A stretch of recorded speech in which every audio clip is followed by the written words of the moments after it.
She had always believed her son's wedding was the happiest day of her life, the moment she could finally breathe and say, "He's found his forever."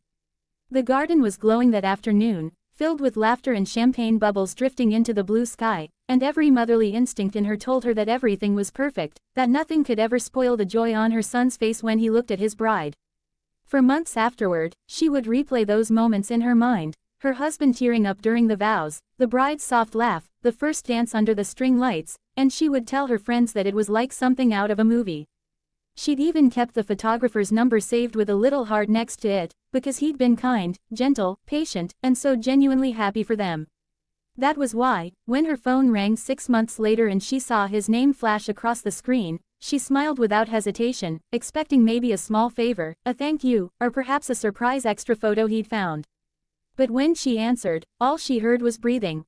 Slow, uneven breathing, and then a quiet, broken voice saying, "Ma'am, I'm so sorry to call you like this, but I found something, and I don't know what to do."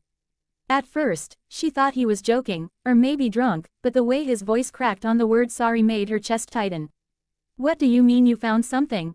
she asked, sitting down at her kitchen table, her fingers gripping her coffee mug like it was the only solid thing left in the room. The photographer, whose name was Daniel, sounded like he'd been crying for hours. "It's about the wedding," he whispered. "I was going through old files, editing some leftover shots for my portfolio, and I found something in the background of one of the pictures. I didn't notice it before. You need to see it."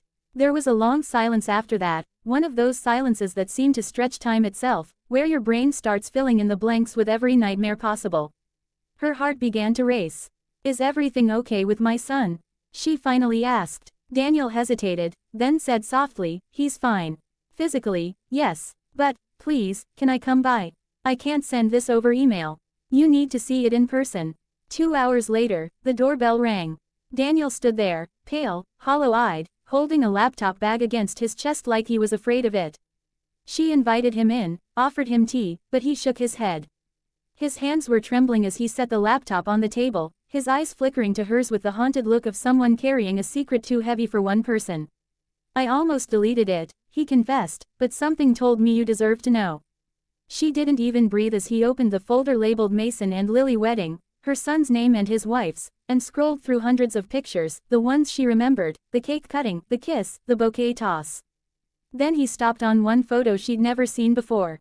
It was taken during the reception, just a casual candid, her son standing near the dance floor, laughing with a friend. But behind him, near the edge of the frame, barely visible under the fairy lights, was a man. A man she knew instantly, though she hadn't seen him in years. Her husband, who had died 3 years earlier. Her breath caught so sharply it hurt. She leaned closer, blinking hard, thinking maybe it was just someone who looked like him, a trick of the light, an illusion.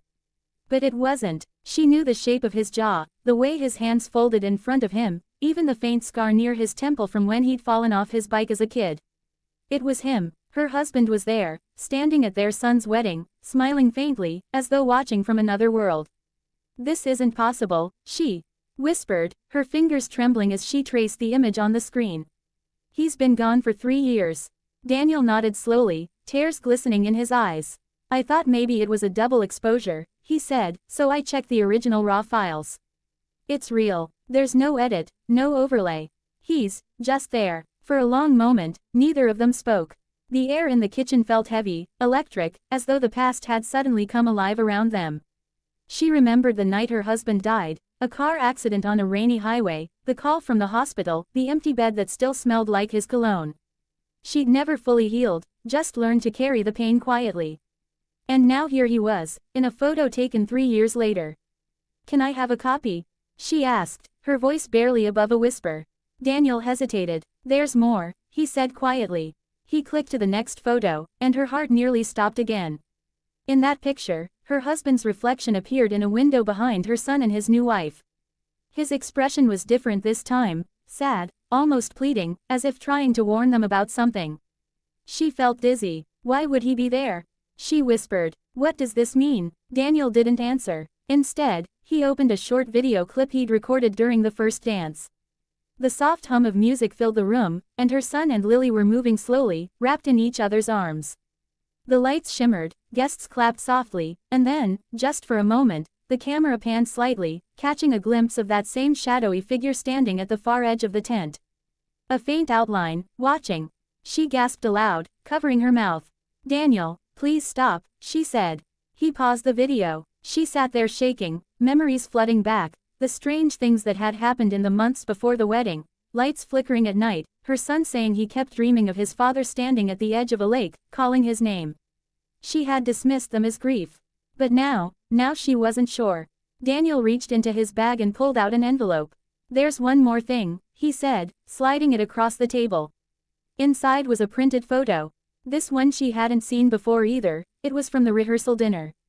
Everyone was smiling, clinking glasses, and there, reflected faintly in the mirror behind them, was the same familiar face. Her husband, only this time, his eyes seemed to be looking directly at her. Tears blurred her vision as she whispered, "Why now? Why would he come back now?" Daniel didn't know. He looked exhausted, burdened. "I just thought you needed to see it," he said softly. "You and your son deserve to know." She nodded, unable to speak, and thanked him. After he left, she sat alone in the dark kitchen, the photo still glowing faintly on the laptop screen. Outside, the wind picked up, rattling the windows. She whispered her husband's name into the silence, half expecting no answer. But somewhere deep in the stillness, she thought she heard it, a faint reply, a whisper carried through time, saying, "I never left." That night she couldn't sleep. Every time she closed her eyes, she saw his face in that picture, standing just behind her son, like a guardian or a warning. At 2 a.m., she got up and pulled out the old wedding album from her own marriage, flipping through the pages until she found a photo from their reception years ago. There it was again, a pattern she'd never noticed before.